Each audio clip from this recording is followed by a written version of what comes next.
Hi hello അപ്പോൾ എല്ലാവർക്കും നമ്മുടെ പുതിയൊരു വീഡിയോയിലേക്ക് സ്വാഗതം. അപ്പോൾ ഇന്നത്തെ വീഡിയോ നമ്മൾ ഫസ്റ്റ് ഒരു ഇൻട്രോ കണ്ട മാതിരി തന്നെ ഗെറ്റ് റെഡി വിത്ത് മീ ആണ്. അത് ശിവുവിൻ്റെയാണ് കേട്ടോ. ശിവുവിന് ഇന്നലെ ശ്രീകൃഷ്ണ ജയന്തിയായിട്ട് കൃഷ്ണനാക്കിയിട്ടുണ്ടായിരുന്നു. അപ്പോൾ അതിൻ്റെ കോലാഹലങ്ങളാണ് നിങ്ങൾ ഈ കാണുന്നത്. 4 മണിക്കാണ് അമ്പലത്തിൽ എത്തണം എന്ന് പറഞ്ഞിട്ടുണ്ടായിരുന്നത്. അപ്പോൾ ഒരു 3 മണിക്ക് ഞങ്ങൾ 3:30 സ്റ്റാർട്ട് ചെയ്തു. മേലൊക്കെ കഴുകിച്ചു, സ്നഗ് ഇടിപ്പിച്ച് പിങ്ക് കളറ് പാൻ്റ് ഇടിപ്പിച്ചിട്ടുണ്ടായിരുന്നത്. വിഷുവിൻ്റെ സമയത്ത് ഫോട്ടോഷൂട്ടിന് ഉപയോഗിച്ചിരുന്ന സെയിം കാര്യങ്ങൾ തന്നെയാണ് കേട്ടോ യൂസ് ചെയ്തിരിക്കുന്നത്. അപ്പോൾ പിങ്ക് കളർ പാൻറ്റ് കണ്ടവർക്ക് മനസ്സിലായിട്ടുണ്ടാവും. നമ്മൾ അവൻ്റെ പിറന്നാളിൻ്റെ സമയത്ത് പിറന്നാളിൻ്റെ ഡ്രസ്സിൻ്റെ ആയിരുന്നു അത്. അങ്ങനെ പിങ്ക് കളർ പാൻറ്റ് ഇടിപ്പിച്ചു. അതിനുശേഷം ഇനി നെക്സ്റ്റ് നമ്മൾ മാല കാര്യങ്ങളൊക്കെ അമ്മ സെറ്റ് ചെയ്ത് വെച്ചിട്ടുണ്ട്. കയ്യിൽ കെട്ടാനുള്ളതും അതൊക്കെ പഴയത് നമുക്ക് ഇരിക്കുന്നുണ്ട് കേട്ടോ. നമ്മൾ ഇതിന് വേണ്ടിയിട്ട് ഒന്നും വാങ്ങിയിട്ടില്ല.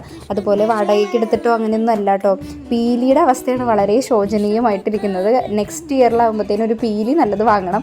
കാരണം ഈ പീലി വന്നിട്ട് ശോഷിച്ച് കൃഷ്ണന് വരെ നാണക്കെടാവും എന്ന് പറഞ്ഞ ഒരു അവസ്ഥയിലുള്ളായിരുന്നു. ബാക്കിയെല്ലാം നമ്മൾ എന്താ പറയുക തട്ടിക്കൂട്ട് സാധനങ്ങളൊക്കെ വെച്ച് സെറ്റാക്കിയിട്ടുണ്ട്. ഇത് ഫസ്റ്റ് ഇട്ടിരിക്കുന്ന മാല വന്നിട്ട് അത് നമ്മുടെ ഈ അരങ്ങ് എന്തോ സംതിങ് അതിൻ്റെ ഒരു ക്രാഫ്റ്റ് മാതിരി ചെയ്ത് തട്ടിക്കൂട്ട് മാലയാണ് കേട്ടോ. അതൊരു മാലയല്ല, നമ്മളിങ്ങനെ കോർത്തെടുത്തതാണ്. കുറച്ച് മുത്തുകൾ കിട്ടിയപ്പോൾ കോർത്തെടുത്തിട്ടുണ്ടായിരുന്നതാണ്.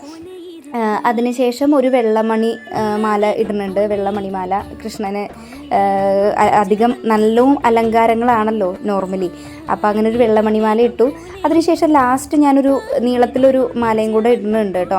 അത് കുറേ കാലം പഴക്കമുള്ളത് എൻ്റെ ഏട്ടൻ്റെ കല്യാണത്തിന് ഞാൻ വാങ്ങിയിട്ടുണ്ടായിരുന്ന മാലയായിരുന്നു കേട്ടോ അത്. അപ്പോൾ അതും കൂടെ ഇട്ട് കൊടുക്കുന്നുണ്ട്. ഇനി ഒന്നിൻ്റെ കുറവ് വേണ്ടെന്ന് വെച്ചിട്ട്. പിന്നെ ഈ സംഭവം ഇടുന്നത് എനിക്ക് തോന്നുന്നു എൻ്റെ പിറന്നാളിൻ്റെ സമയത്ത് ഞാനിങ്ങനെ അരപ്പട്ടമായിട്ട് വെച്ചിട്ടുണ്ടായിരുന്നതാണ്. അത് വന്നിട്ട് ഒരു ഷോളിൽ നിന്ന് പറിച്ചെടുത്തിട്ടുള്ളതാണ് കേട്ടോ. പക്ഷെ നല്ല ഭംഗി തോന്നി.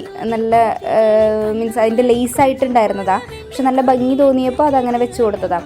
എന്നിട്ട് അതിന് ശേഷം അരയിൽ കെട്ടാൻ വേണ്ടിയിട്ട് ഓൾറെഡി ഒരു മഞ്ഞ ഷോള് കയ്യിലുണ്ടായിരുന്നു.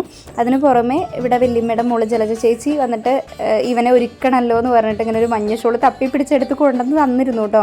പക്ഷെ എന്താ ചെയ്യുക, ഇവൻ കുഞ്ഞിതല്ലേ. അപ്പോൾ ഇത് ഒരു 2-3 ചുറ്റൊക്കെ ചുറ്റിയാലാണ് അവൻ്റെ അരയിലേക്ക് കറക്റ്റ് ആവണുള്ളൂ. അപ്പോൾ അങ്ങനെ ചുറ്റണ സമയത്ത് നല്ലും ഹെവി ആയിട്ട് ഒരു ഭംഗിയില്ലാത്ത രീതിയിലാണ് നിൽക്കുന്നുണ്ടായിരുന്നു. ഞാനും അമ്മയും ഒരുപാട് തവണ നോക്കി ആ ഷോളെന്നെ വെച്ച് അഡ്ജസ്റ്റ് ചെയ്യാൻ വേണ്ടിയിട്ട്.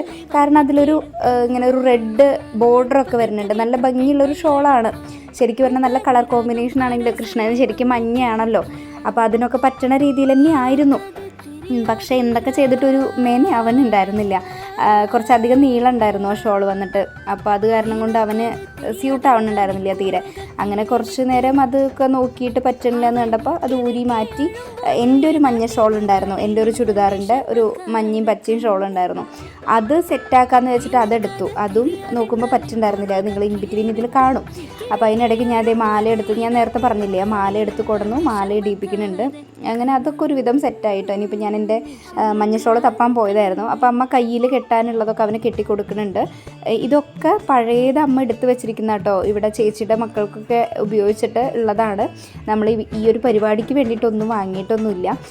ഇതാണ് എൻ്റെ ആ മഞ്ഞ ഷോള് പറഞ്ഞത്. അതും നമ്മൾ കെട്ടി നോക്കുന്നുണ്ട്. പക്ഷേ അതും പറഞ്ഞ മാതിരി അത്യാവശ്യം നീളമുള്ളത് കൊണ്ട് തന്നെ ഒരു വൃത്തിക്ക് നിൽക്കണില്ല, ഒരു ഭംഗി കിട്ടണില്ല. അപ്പോൾ കുറേ നോക്കി മഞ്ഞ വേണമല്ലോ എന്ന് വിചാരിച്ചിട്ട് പിന്നെ ഒരു ഭംഗിയില്ല, ഞങ്ങൾക്ക് അങ്ങോട്ട് സാറ്റിസ്ഫൈഡ് ആവണില്ല. അപ്പം ഞാൻ വിചാരിച്ചു ഇതൊന്നും വേണ്ട. നമ്മൾ ആ വിഷു ഫോട്ടോഷൂട്ടിൽ തന്നെ അരയിലേക്ക് കെട്ടിയിട്ടുണ്ടായിരുന്ന ഒരു പച്ച അരപ്പട്ട ഉണ്ടായിരുന്നു. അപ്പോൾ ആ പച്ച അരപ്പട്ടം തന്നെ ലാസ്റ്റ് ഫിക്സ് ചെയ്യാണ് കേട്ടോ ചെയ്യണത്. ഇതെല്ലാം ഒരു വലിച്ചെറിഞ്ഞു. അപ്പോൾ അവൻ പാവാതനങ്ങാതെ നിന്ന് തന്നോട്ട് എല്ലാത്തിനും. അപ്പോൾ പച്ച അരപ്പട്ട തന്നെ നമ്മളിതേ ഒരു വിധത്തിൽ കെട്ടിയെടുത്തു. ഇനി അതിന് ശേഷം കണ്ണ് എഴുതുന്നുണ്ട്. കണ്ണ് പറഞ്ഞാൽ ഫുള്ളായിട്ടല്ല, ജസ്റ്റ് ഒരു വാലിട്ട് കൊടുക്കണുള്ളൂ. പിന്നെ ഒരു പൊട്ട് വെച്ച് കൊടുക്കുന്നുണ്ട്. പിരികം ഒന്ന് ഷെയ്ഡ് ചെയ്ത് കൊടുക്കുന്നുണ്ട് കേട്ടോ. മുടി കെട്ടി വെക്കാൻ നോക്കുമ്പോൾ അവൻ സമ്മതിച്ചില്ല. അപ്പോൾ മുടി കെട്ടിയൊന്നുമില്ല, ജസ്റ്റ് ഇങ്ങനെ നമ്മൾ കോടിമുണ്ട് പിരിച്ചിട്ട് അതിൽ പീലി കുത്തിയിട്ട് തലയിൽ വെക്കുക ചെയ്തത് കേട്ടോ. അപ്പോൾ ഫൈനൽ ലുക്ക് ഞാൻ ഫോട്ടോസ് ആഡ് ചെയ്യാം ഇതിൽ. ഇപ്പോൾ ഇത് ഗെറ്റ് റെഡി വിത്ത് മീ അല്ലേ, അപ്പോൾ ഇത് ഇത്രയേ ഉള്ളൂ കേട്ടോ. അതിനുശേഷം അമ്പലത്തിൽ പോയിട്ടുള്ള വീഡിയോ ഒക്കെ നെക്സ്റ്റ് വീഡിയോ ആയിട്ട് അപ്ലോഡ് ചെയ്യാം. ഇത് ജസ്റ്റ് അവനെ ഒരുക്കണത് മാത്രം എടുത്തതായിരുന്നു. പിന്നെ അതുപോലെ തന്നെ ക്യാമറ വെച്ചിരിക്കുന്നതാണെങ്കിലും ആ തിരക്കിൻ്റെ ഇടയിൽ, അതായത് ചടപടയുന്നതിനായിരുന്നു എല്ലാം സംഭവിച്ചതെന്ന് പറയില്ലേ. അതിനിടയ്ക്ക് എൻ്റെ ജോലി തിരക്കും എല്ലാം കൂടെ അതിൽ കോളുകൾ വരുന്നുണ്ട്. അപ്പം അത് അറ്റൻഡ് ചെയ്യുന്നുണ്ട്. അങ്ങനെ ഫുൾ ബിസി ആയിട്ടാണ് ചെയ്തുകൊണ്ടിരിക്കുന്നത്. അപ്പോൾ അത് ജസ്റ്റ് ഒരു ഐലൈനർ കൊണ്ട് വാലിട്ട് കൊടുത്തു എന്ന് മാത്രമേ ഉള്ളൂ കേട്ടോ. പിന്നെ പിരികൊക്കെ അവൻ കാണിച്ചു തന്നു. പൊട്ട് നമ്മുടെ ചാന്ത് കൊണ്ട് ഇങ്ങനെ യു ഷേപ്പിൽ വരച്ചിട്ട് നടുവിൽ ഒരു റെഡ് കൊടുക്കുക ചെയ്തത്. അങ്ങനെ എല്ലാം കാണിച്ചു തന്നു കേട്ടോ ആൾ. ഞാൻ വിചാരിച്ചു സാധാരണ ഉറക്കത്തിലൊക്കെയാണ് ഞാൻ ചെയ്യാറുള്ളത്, പക്ഷേ ഇപ്രാവശ്യം ആൾ നല്ല ഡീസൻ്റ് ആയിരുന്നു. എല്ലാം കാണിച്ചു തന്നു. അമ്പലത്തിൽ പോയിട്ടും അതെ ഭയങ്കര ഡീസൻറ്റ് കുട്ടിയായിരുന്നു. ഡീസൻ്റ് എന്ന് പറഞ്ഞു കഴിഞ്ഞാൽ കരയാതൊക്കെ പിടിച്ചു നിന്നു ലാസ്റ്റ് വരെ അത്ര തന്നെ. അപ്പോൾ ഇത്രയേ ഉള്ളൂ കേട്ടോ നമ്മുടെ ഈ ഒരു get ready with me. Kuttikrishnan എങ്ങനെ ഉണ്ടെന്ന് പറയണം. അപ്പോൾ നമുക്ക് അടുത്തൊരു വീഡിയോയിൽ ഫുള്ളായിട്ട് കാണാം.